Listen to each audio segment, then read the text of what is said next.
fun. But you can just call us Green Day. Over the last week, we focused on team building and leadership. And we've learned a few things about each other. We have an array of personality types. And we're a diverse and global team. We can harness this diversity to create a wide range of ideas. We've identified our strengths, recognized our weaknesses, and we're looking forward to growing from here.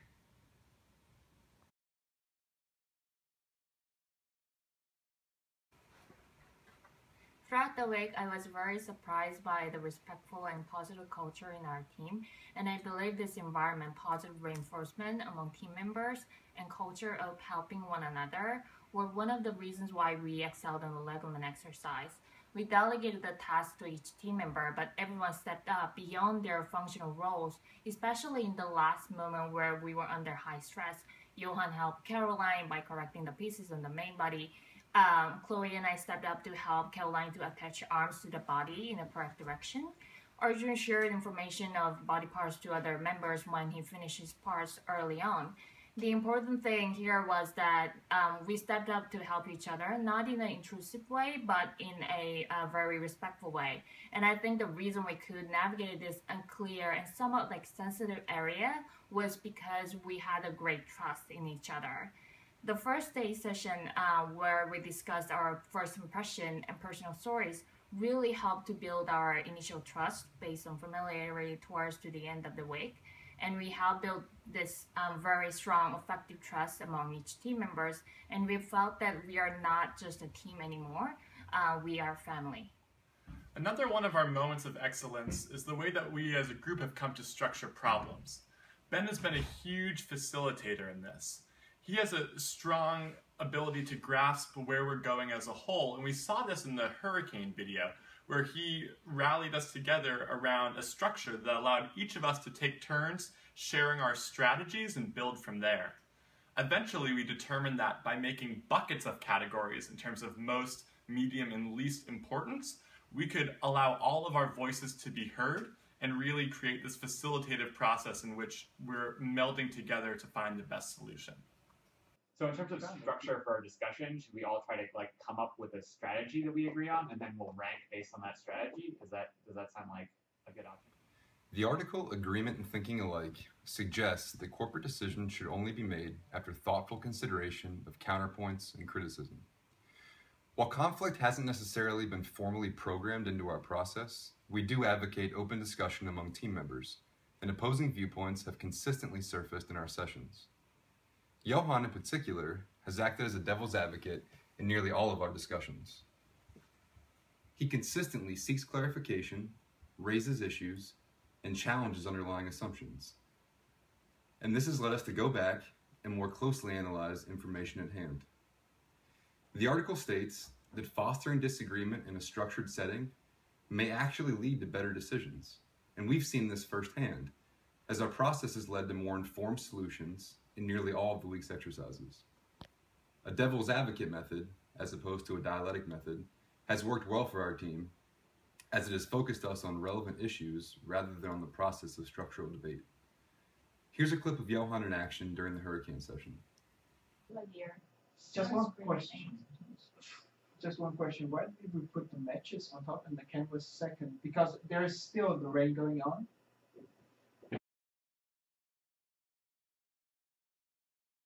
So Caroline, you talk about the problem, and after that, I go to lessons learned and mention the quote, right? Yeah, that sounds great. Okay, start. Okay, so one of the problems that we faced in Lego Man had to do with the distribution of roles. We decided pretty early on that we were going to break up the body into parts. I was going to do the main body, and Johan and Zach, they were going to do the legs. But just as we were getting towards the end of time, we suddenly realized nobody was doing the hips. See, I thought the hips were part of the legs, and Johan thought the hips were part of the body. Luckily, we had good communication, so we figured it out early enough to fix the problem. But if we just talked about the boundaries at the beginning, we could have saved a lot of stress. Just when reflecting about this exercise and the lessons learned, there was one quote of Paolo Caprioni that came to my mind. The quote is, "When boundaries are clear, team members can focus their efforts and use their collective energy to work efficiently with those boundaries." This kind of applies to the Lego Man exercise very well. We could have saved so much time through setting up boundaries at the beginning, and that would have prevented us from doing work twice or getting into some stress after that because we didn't know which parts were not done yet. In our group, there are certain moments when people talk over others. This habit has to some extent prevented the formation of some useful information. During our hurricane exercise, this happens when people are trying to speed up the process of the conversation due to the time constraint. This also happened when two or more persons form an ally on something and the previous person's idea could be kind of ignored. For example, our discussion about the bucket versus canvas. When other group members agree on something, the person didn't really get a chance to explain her idea of the rating. So what we do differently is to listen actively and leave time to listen to the views of the minority. One of the challenges we faced was managing the role of the scribe. So it was difficult. We found that it was difficult for the scribe to often keep pace with what was happening and participate actively in a discussion, especially if it was fast-paced. The other aspect of it was that it was difficult to ensure that what was being put down in the notes was actually reflective of the group's opinion and not just an interpretation of the scribe. I personally faced this when I was taking down notes during the group norms exercise. As a group, if we could do this again, we would probably be more aware of this fact and we would check in regularly with the person taking notes to make sure that they were keeping up with the pace of the discussion and also checking in regularly to see if the group's opinion were actually being reflected in the notes.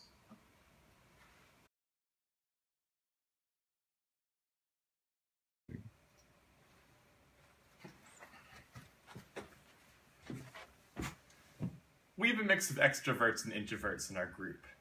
There are times when the extroverts tend to dominate the conversation. We want to make sure that introverts are brought into the conversation on their own terms. So we've decided to make time for silence and contemplation throughout group discussions. Sometimes the extroverts tend to dominate the conversation and they ramble on and they get more excited as I throw out ideas and they... We made a norm of using a timeout signal to show when we need a quiet moment. We've been doing a really great job kicking off projects by setting strategy and finding individual strengths. We've identified some additional checks to add. In Lego Man, we didn't make sure that everyone had at least some practice with clipping the Legos together. This became an issue when we were actually trying to perform later on. Likewise, in Tanagrams, we didn't do enough to make sure that the leaders and the workers had the same understanding of the task at hand. Moving forward, we're going to add steps to our kickoff meetings to both surface weaknesses and make sure that everyone in the group is on the same page with what needs to be done. Our primary goal for academic work is to make sure that we not only complete the assignments, but that we achieve full group understanding. We want to make sure that everyone is comfortable with the material, the terms, and the skills used so that no one fails or passes the course.